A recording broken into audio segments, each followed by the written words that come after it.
This is CBC Here and Now.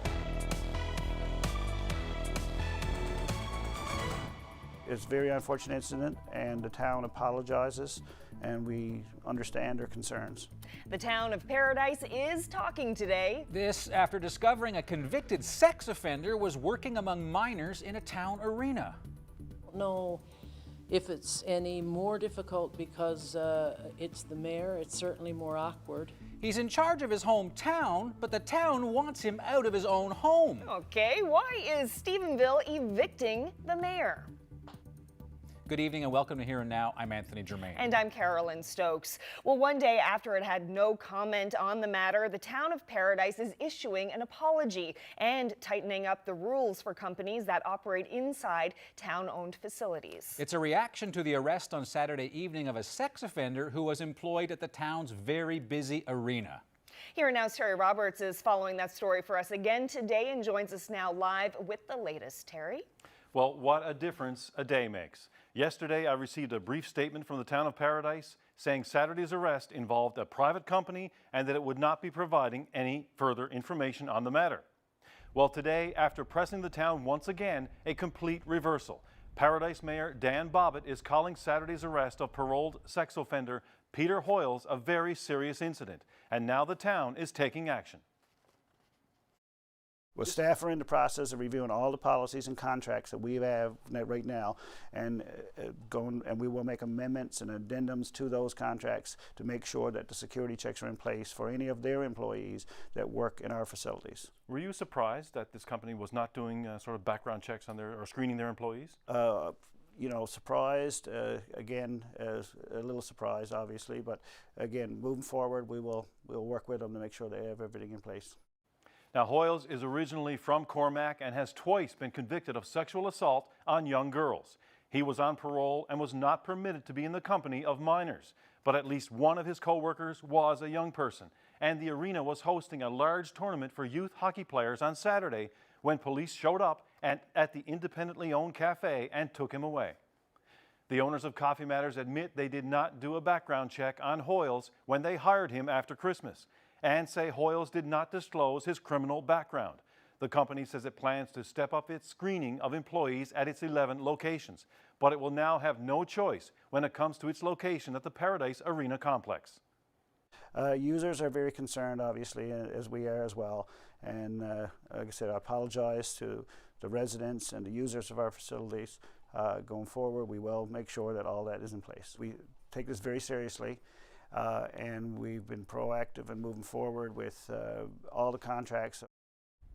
The Paradise facility is a very busy rink, 2 ice surfaces, home to minor hockey and skating clubs with many hundreds of members. Coaches, managers, and other volunteers are required to undergo a very detailed screening process. No one from those groups were available to comment on this today. Now, town employees who might interact with minors must also pass a screening process. The RNC confirmed this afternoon that it has not laid any charges against Peter Hoyles, but Coffee Matters staff who worked with and hired Hoyles are being interviewed by police, so it's clear an investigation is ongoing. Meanwhile, Corrections Canada confirmed this afternoon that Hoyles was granted full parole a year ago, but for privacy reasons would not provide any other information, including his current whereabouts. Anthony? Terry Roberts live in our Here and Now studio. To the West Coast now, the mayor of Stephenville is being evicted from his home by his own town. Mayor Tom Rose and his wife have been living on farmland in a garage-turned-house, and some of his neighbors, well, they've got a pretty big problem with that. Here Now's Colleen Connors walks us through the red tape.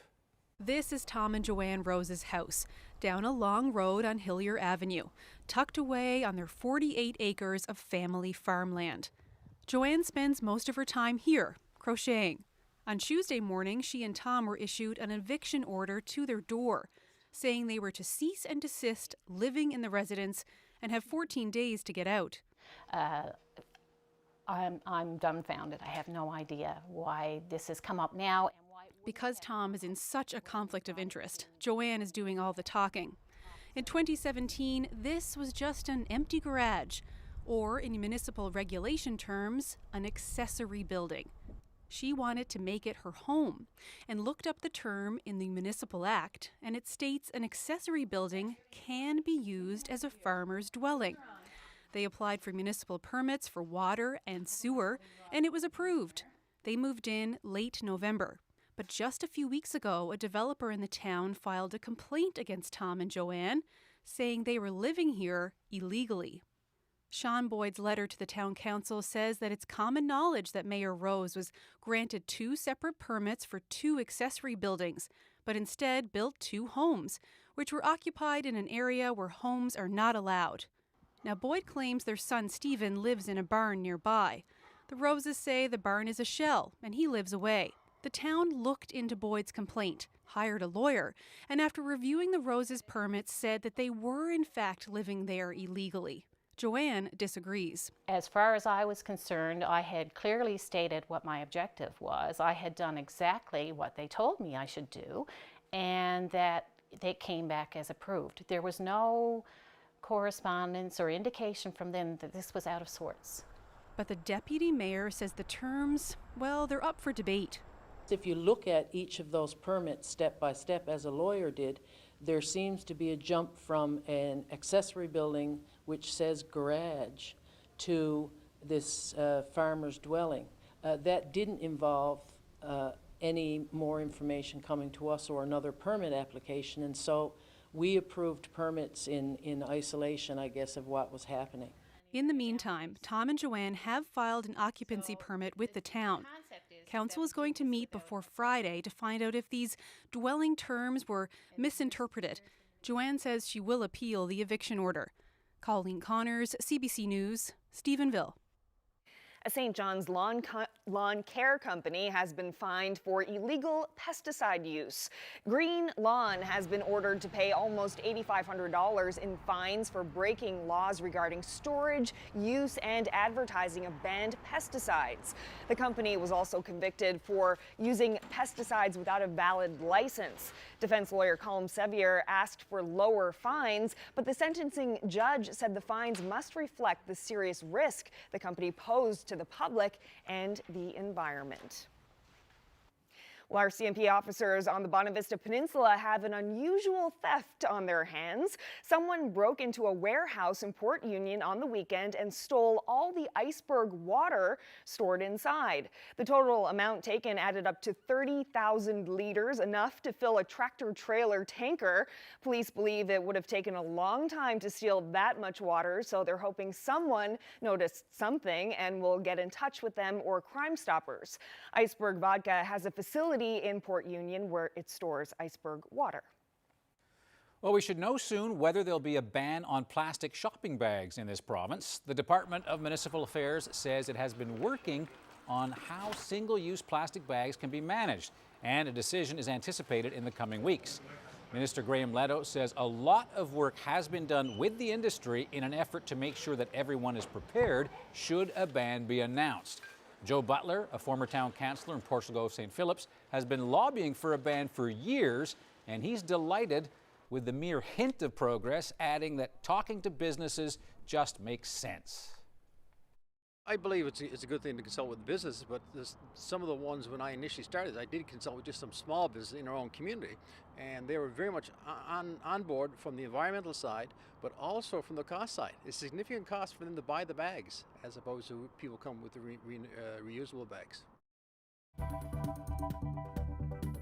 Breakfast at Mallard Cottage, but this one's special. These high school students made this meal themselves, and with the new certificate program, they could be doing a lot more cooking at restaurants around St. John's. That story is coming up on Here and Now. You're being graded on this bacon, too. Oh, good path. Good path. Well, if you were outside at all today, you noticed the winds finally died down across the province, making it a little bit more bearable with these cooler temperatures. But down through the southern half, at least the southwestern portion of the island, we're starting to see those winds pick up, and that's because our next system is on the doorstep. We're already starting to see that snow move in. Same for the Burin Peninsula, and we're going to continue to see that snow move through as we head through the night tonight. Eventually, by tomorrow morning, things will ease for at least the Avalon and the Burin Peninsula, likely ending as some freezing drizzle, maybe even some freezing rain. But for most of the province tomorrow, at least through the island, we're going to see that snow stick around.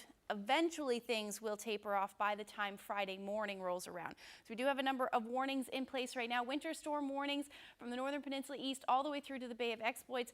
Port aux Basques and the Wreck House area under a wind warning with those strong winds along the west and south coast. So blowing snow advisories are in place as well. I'll have all those details, tell you how much snow to expect and how long it's going to last when I come back. Carolyn? Thanks, Ashley. Well, Ford is recalling nearly 1.5 million of its top-selling pickup trucks sold in North America. That includes about 221,000 trucks in this country. The recall covers F-150 models made between 2011 and 2013 with 6-speed automatic transmissions. The company says there's a glitch in the transmission speed sensor, which means the transmission can suddenly downshift into first gear. So far, 5 accidents have been reported, one that caused a whiplash injury. Owners will be notified by letter in early March, at which time dealers can update the software and fix the problem. Ford's F-Series pickup is the top-selling vehicle in both Canada and the United States.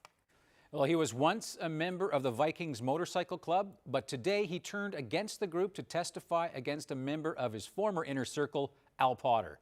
Today, an undercover police agent said Potter confessed to stabbing Dale Porter.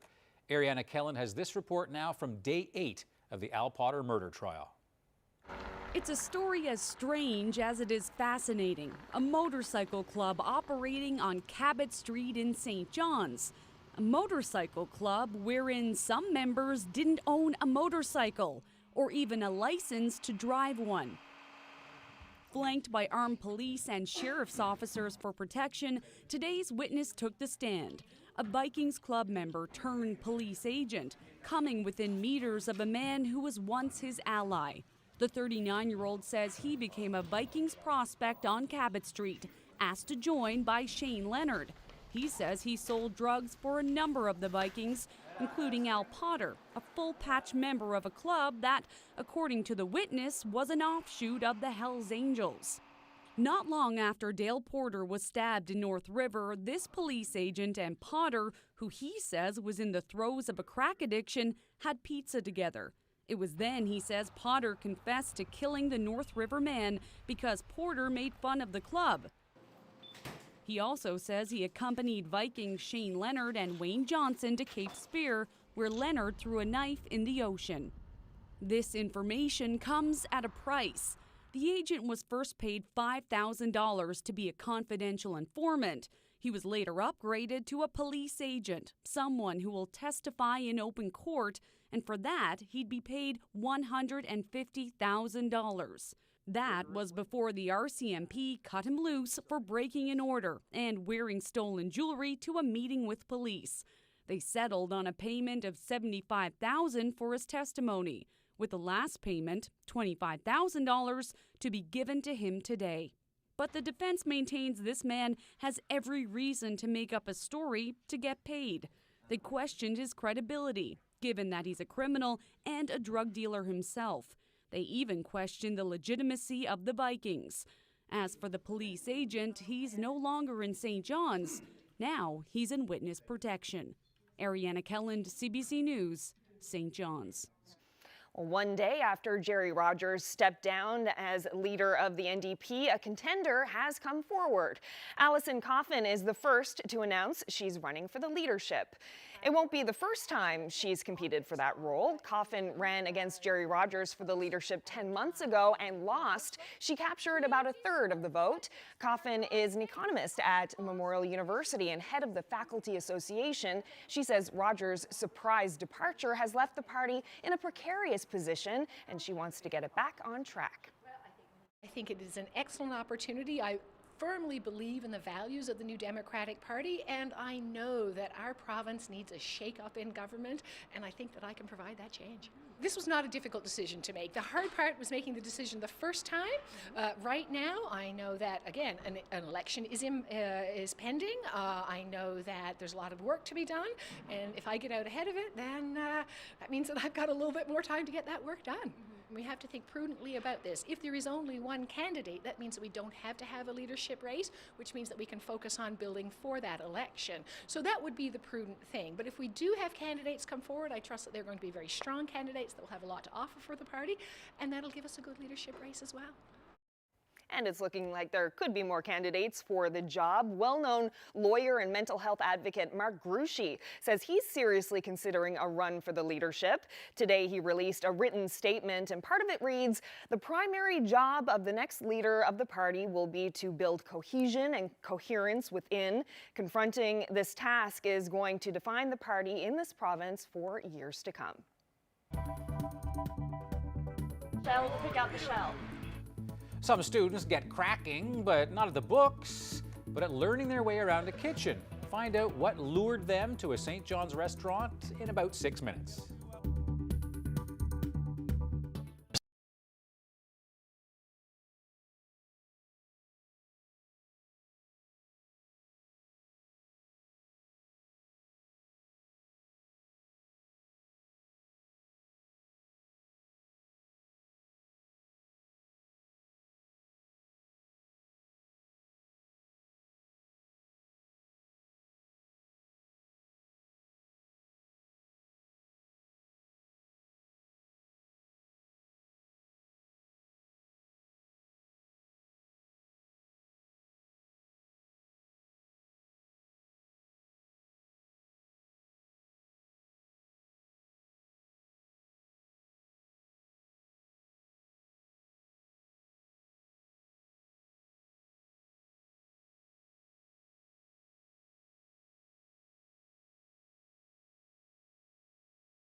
This weather forecast is brought to you by Newfoundland and Labrador Tourism. 5,000 kilometers of groomed trails are waiting to be explored. Embrace winter today. I'm not sure if you noticed, but everybody's hair is a little straighter today than it has been in quite some while. What are you looking like that for? Your hair's straight? It's always straight.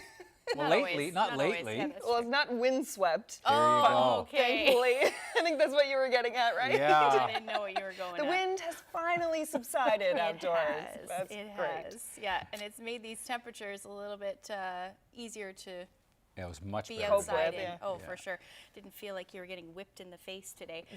Taking a look at those temperatures right now, though, we're sitting at about -7 for here in St. John's, and then along the coast and up along the northeast coast, those temperatures are sitting around -10.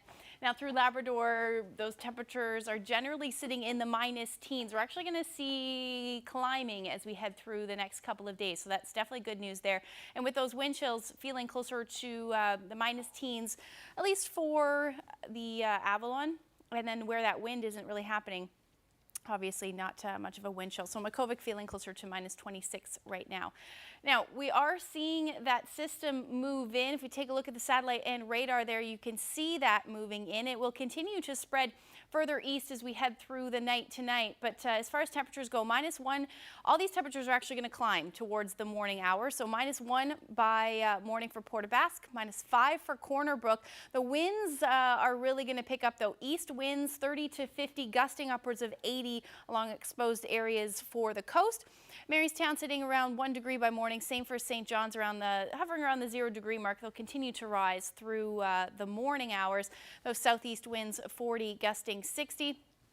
And then blowing snow possible for St. Anthony and -17. Now up through Labrador, quiet because we're still sitting under that big ridge of high pressure. So generally clear skies. -29 should be your overnight low in Lab City, with those winds generally light through the night tonight. So because of that system, we do have a number of warnings, just in case you missed them a little bit earlier. Wind warning for Port aux Basques and the Rec House area with gusts between 100 and 130 kilometers per hour tonight. They will ease as we head through the day tomorrow, but still looking at some blowing snow advisories along the west coast for Burgeo and Rcmp as well.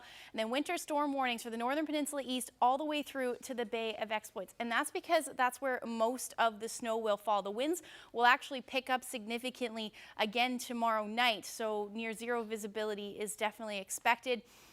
So generally looking at between 5 to 10 centimeters for most of the island. Along the coast, though, the south coast, we're looking at between 10 to 15 centimeters, and then 15 to 25 along the northeast coast. Could see accumulations from 25 to 35 centimeters as well, and that's because this system sticks around through Thursday night and into Friday, and that's where you'll see most of that excess accumulation. So here's a look at the forecast. Those winds will really pick up tomorrow night, especially along the northeast coast, though, gusting between 50 to 70, even 90 in some exposed areas, with those temperatures generally sitting around 1 to 2 degrees through the afternoon, closer to 0 degrees for Bonavista and Clarenville.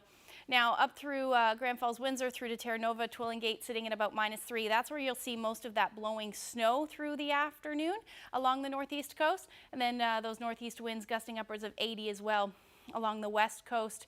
Temperatures are going to fall through the day, as I mentioned, as we get back into some colder air wrapping around. Mary's Harbour -6, Cartwright same thing. The winds will stay south of Cartwright tomorrow, though, and then generally looking at a pretty nice day up through Labrador. Those winds will stay light, plenty of sunshine, -18 for Lab City, -16 up through Nain. So that's a look at your forecast. We'll look ahead when I come back.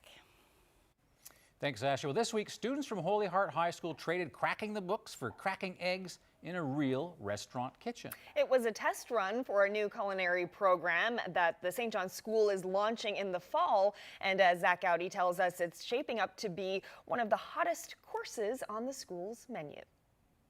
You can put the gloves on. These students are getting schooled in the ways of a restaurant. And then basically we're just going to lay them out on the sheets because we got to pop it all in the oven. The kitchen at Mallard Cottage has its own curriculum, geometry of forming fish cakes, use shell to pick out the shell, adding eggs and subtracting shells, cutting quiche into fractions. So that's the one that I made. And of course, there's a teacher who grades your work. We got a few outliers here. We'll put them guys back in. We'll remake those. Is it harder than it looks?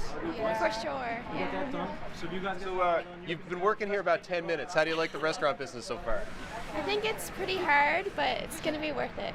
This is just a taste of what Holy Heart students will be doing next fall. The school is launching a culinary certificate program that will put kids to work in restaurant kitchens around St. John's. On this test run, they had room for 20 students, but had interest from more than 70. We're trying to provide enrichment for all students, and not everybody's into athletics, not everybody's into theater and music, so this is just another skill set. So we can tell by the demographics of the students that are interested that this is a group that we haven't hit yet. So hopefully this gives them some more engagement in the school. Do you guys cook at home? Have you ever cooked much? Yeah, with my mom, I do. How about you, man? You cook at home? Well, I make craft dinner, and that's about it. Like, I don't make much else. They may not have much seasoning. And you cut 2 of them into 3. But Chef Todd Perrin is happy to give young people a start in the business, even if it means cooking with one hand and teaching with the other. It definitely creates work, but it's really part of our responsibility to kind of give back to our industry. And ultimately, we're trying to create a workforce that we'll be able to take advantage of, right? So, I mean, I think selfishly, we'd prefer to have our hands in these kids like when they're new, and before they get out and get all kinds of other habits or bad habits or whatever. This is the trick for the no shells. For the students, some kitchen know-how could be valuable in more ways than one. It's pretty worldwide, so restaurants you can find everywhere. So it's a good skill to have, because if you end up traveling or something, I guess you can get a job in a restaurant. My mom and my uncle both really enjoy cooking, and I can't always help out a lot, so I wanted to sort of learn how to do some different things. But what they really have a taste for is learning outside the classroom. Being able to do it hands-on is so much better than sitting down with a pen and a piece of paper. So I think it was more fun to be in here whisking eggs than writing down paragraph after paragraph. Zach Gowdy, CBC News, St. John's. Nice. That's fantastic. Yeah, I like that kid said, right? Do it for real as opposed to reading in a book. Yeah, learn a job and practical life skills at the same time. Did you do any cooking in school at all? No, I would have loved something like that in school. No cooking courses or We're anything different like ages. that. We're different ages. We had home ec. Right. Home economics. Yeah. And there was like a room with all these ovens and stoves. Yeah. My high school still smells the stuff I burnt 40 years later. Yeah. I remember coming to idle down the tractor and then walked up to the barn and yelled out to my uncle that I needed 911 and my arm was gone. He survived a near fatal accident. Now he's living life to the fullest. In about 4 minutes, the latest in our special series, This Is My Story.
It was a moment that would change his life forever. Billy Woods was just 28 years old when a freak farming accident would cost him his left arm. Well, tonight, in the next segment of our special series, This Is My Story, we're checking back in with Billy. But first, let's begin with where his story started. Take a look. Like anything else, you wish you had your other arm. But like I said, it was an accident, and I'm lucky to be alive as it is. So my overall feeling is, well, like I said, I gotta just do the best I can and try the best I can and not to get upset or get depressed. Now that was Billy Woods back in 1996, just a few months after the accident. Now there's another face you might have recognized from our archival tape. Here and Now's former host, Jonathan Crow. Well, he spoke with Billy back in 1996. That was when Jonathan was a sports reporter for us. Here's This Is My Story, looking at Billy's life then and now. It was April 10th, 96, and I was leaving that evening, get ready to go home. I heard a noise when I was leaving the barn. There was ice after jamming up against the machine, so I went over and turned the shaft, and I fell back. I knew my arm there was no saving it that night. I was very lucky to be alive. Hi, my name is Billy. I lost my arm in a farming accident in 1996. And this is my story.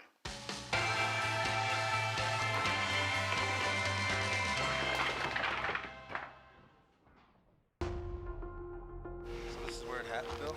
Yeah, this is the beast. Yeah. This is where I almost lost everything. My coveralls must have got entangled here in this little knob stuck off in the power takeoff.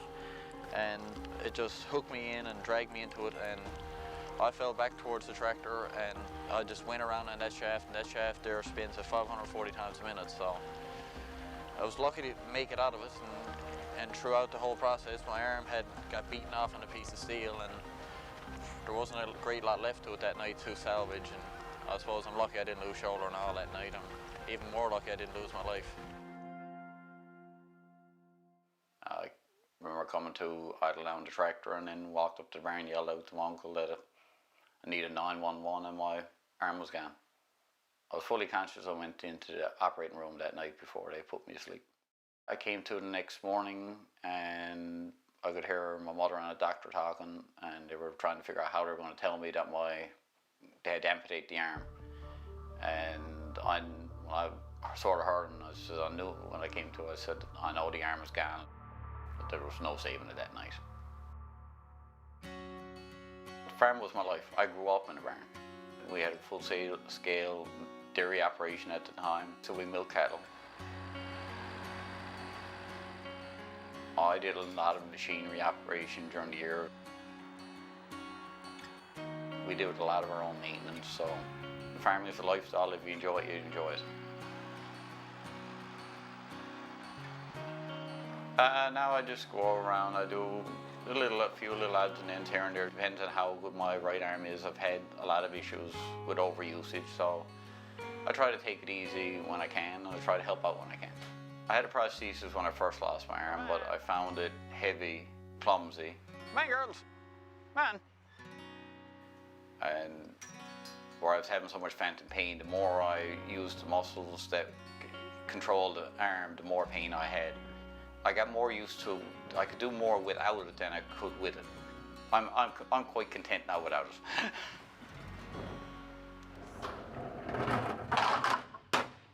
I started bowling, I guess, when I was probably 10, 12 years old.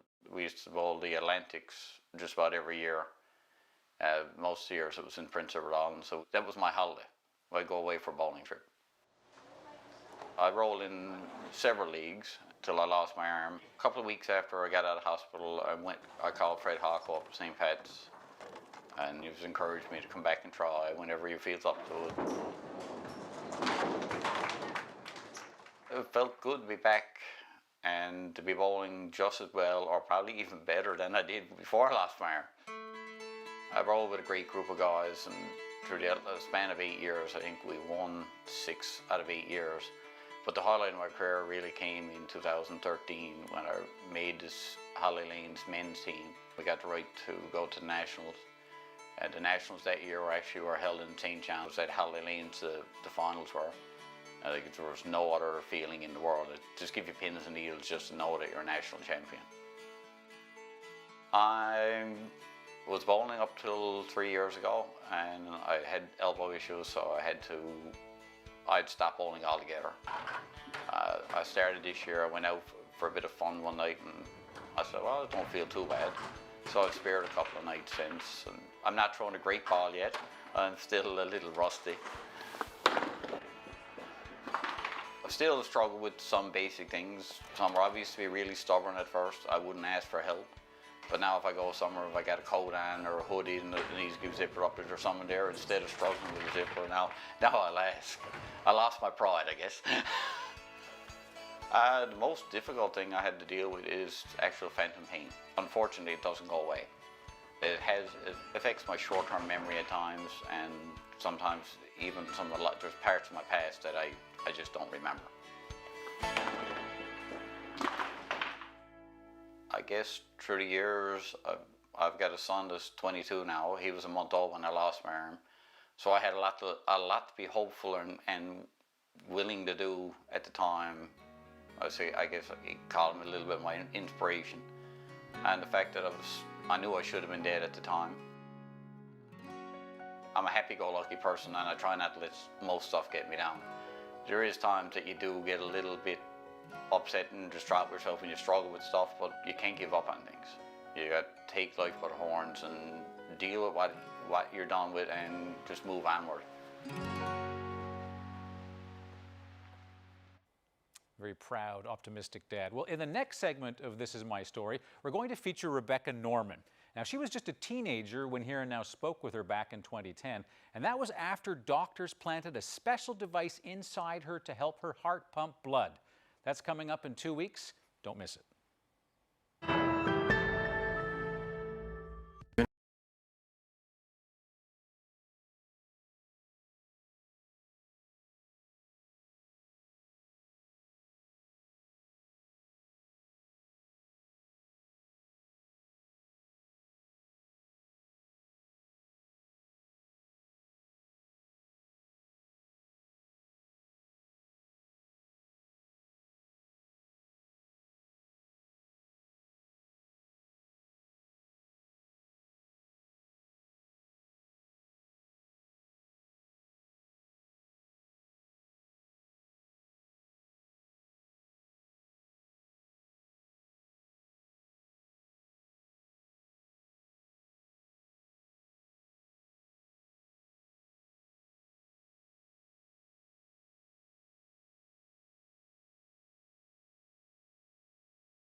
Welcome back to Here Now. Toronto police have decided not to lay criminal charges against a former Rcmp doctor who's accused of sexual assault.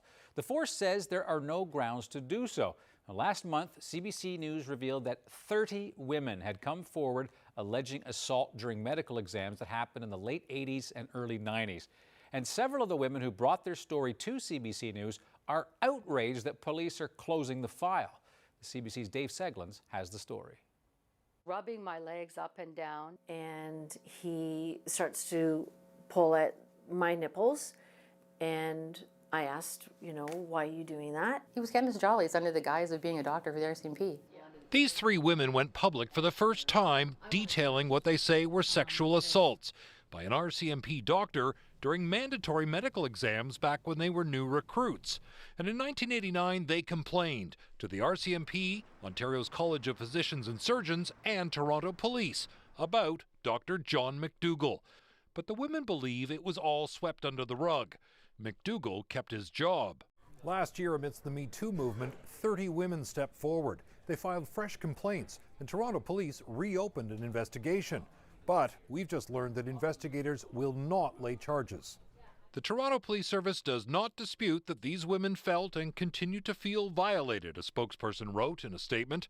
Investigators did research into what may have been acceptable medical practice at the time, and they concluded there was no evidence to, quote, prove there was a sexual purpose for the actions that took place.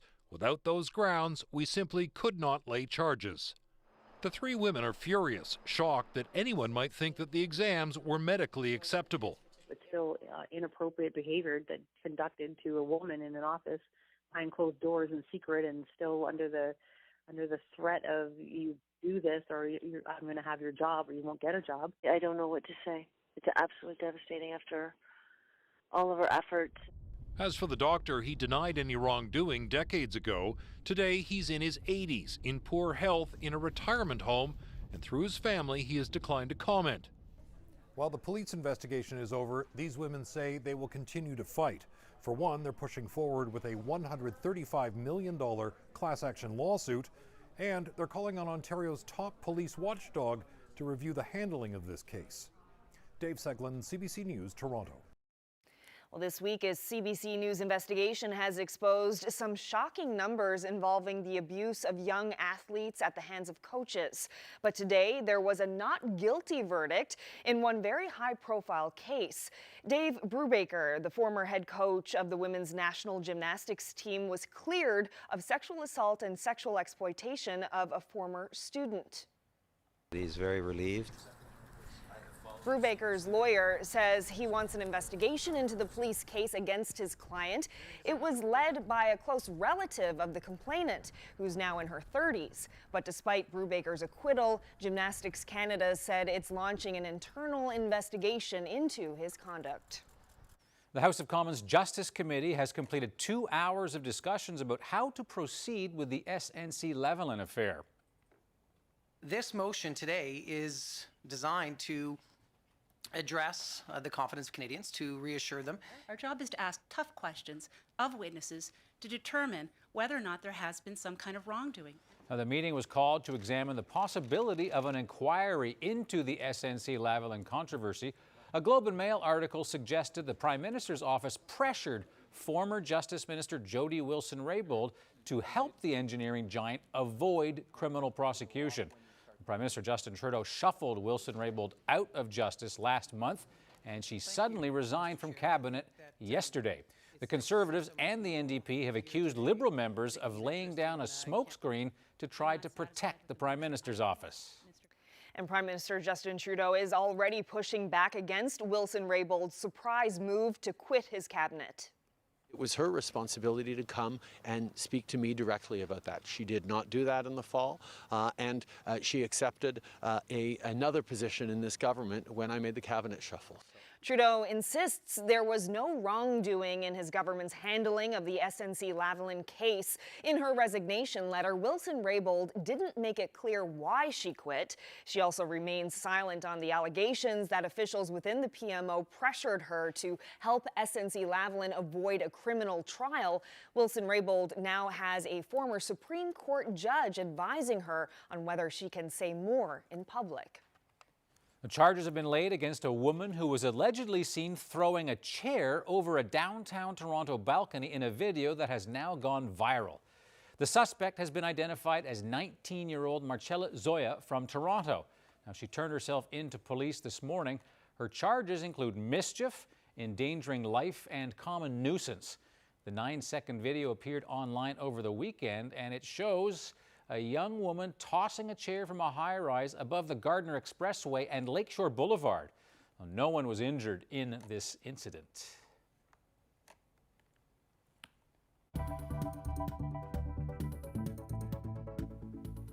Well, here's an eye-catching story out of Melville, Saskatchewan. David Osman, though that's not what his last name looks like, he applied for a personalized license plate. He got turned down. His motor vehicle was not on board with printing his surname on a plate, so instead, Osman pasted a massive license plate decal on the back of his truck. But they didn't hold it against him. When Saskatchewan's motor vehicle saw the pictures on Twitter, they replied, "All's well that ends well." And you know they mean it because they included a little happy face emoji on it. There you go, Mr. Osman.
We take the river run to the Rcmp reunion, a Labrador archival special.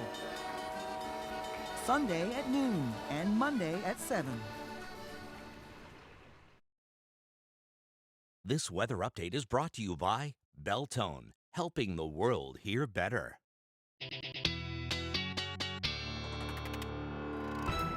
Well, it's Wednesday, so that means we get to look ahead now to the weekend and the long-range forecast. We do. How are things looking? Well, the beginning of the weekend looks not too bad. I'll take it. Yeah, exactly. Why not? Taking a look at Friday's forecast, the future tracker, once we get that snow out of the way, high pressure moves right back in, and that means things will clear out and those winds should ease through the day on Friday. And then the next system makes its way in for Labrador. We'll see some snow move in, and that will likely be rain as we head towards Saturday for the island. So here's a look at your forecast. Sunshine in the forecast once we get that snow out of the way in the first half of the day. Temperatures dipping back below zero between -1 and -5 across the board. Up through Labrador, sunshine for the most part, -10 for Happy Valley, Goose Bay, -15 in Nain with sunshine in Lab City. Again, we'll see that snow move in, but not till later on in the evening hours, and -13 should be your afternoon high. So looking ahead, as I mentioned, we are going to see the next system roll through, And with that, temperatures are going to climb for most areas. So we should see a changeover from snow through to rain for the island, staying as snow up through Labrador. Could pick up about 5 to 10 centimeters with this system. It's a little bit early, but those are the numbers that we're seeing right now. In behind that, on Sunday afternoon, things generally clear out. And then we get some cooler air moving in, which means another potential for snow squall setup as we head into the beginning of next week. So that will generally continue into the afternoon on Monday and into the evening hours as well, with that snow up through Labrador. So taking a look at your forecast over the next 5 days, we're looking at the potential for likely St. John's, or at least the Avalon, potentially the Burin Peninsula as well, seeing some freezing drizzle in the first half of the day tomorrow. Temperatures should reach a high near 1 degree and then drop back down overnight to temperatures around -4. Now we will see that potential for a few flurries in the afternoon. Friday, flurries in the morning and then clearing skies, but then those winds pick up on Saturday out ahead of that system. By Sunday, your temperature up at around 4 degrees through the afternoon, then we'll dip back down on Monday to -3. So for central Newfoundland, same thing as we head towards the weekend. Looking at the snow changing over to rain in the afternoon, similar temperature around 4 degrees, hovering around 0 by Sunday. And then Monday, looking at plenty of sunshine and -4. Now for the West Coast, the winds will stay strong tomorrow, so we're looking at snow and blowing snow with those blowing snow advisories in place. -1 is your afternoon high Friday. Looking at -4 with that sun peeking out, and then snow to rain transition as well on Saturday, 4 degrees, and then dipping down to -4 by the time Sunday and Monday rolls around. Again, we could get into that potential for some snow squalls.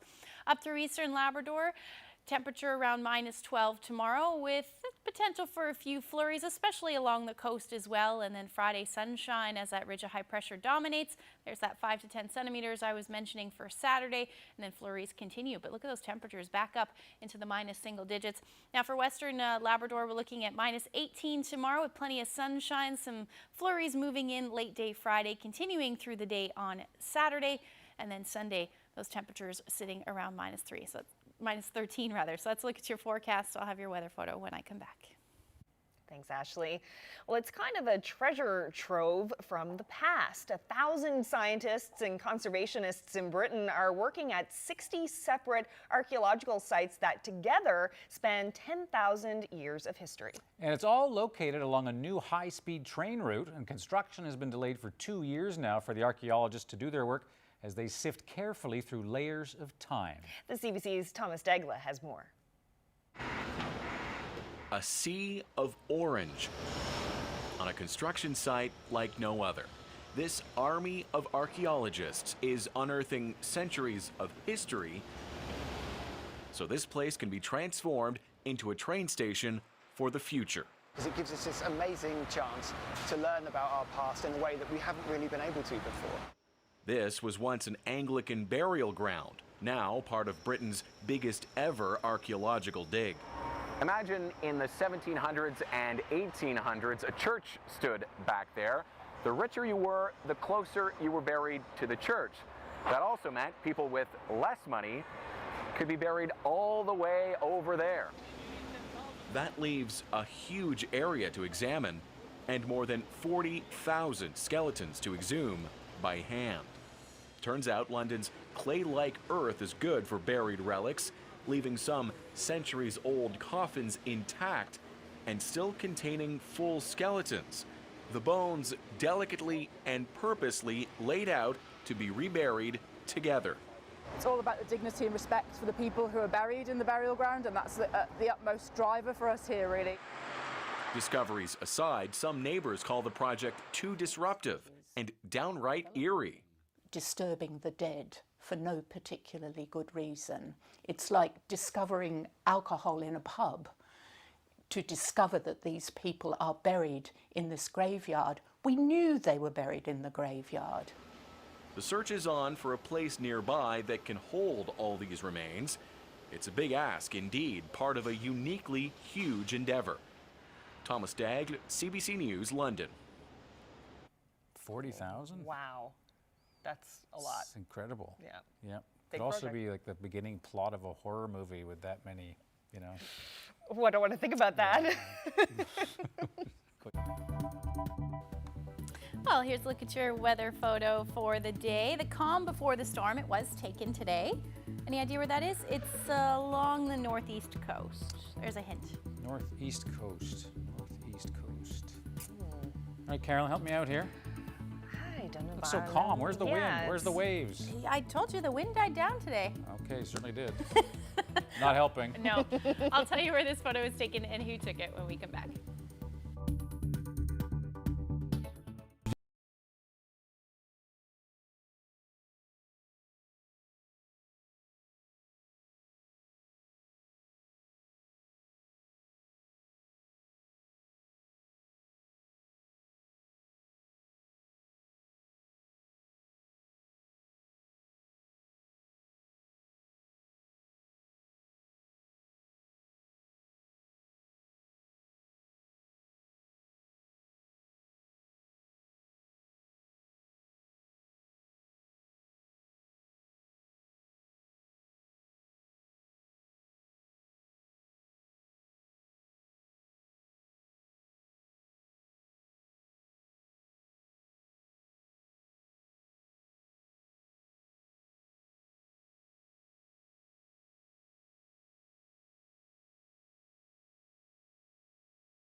Welcome back to Here and Now. Well, a toboggan race in Victoria had an unexpected interference during the downhill slide.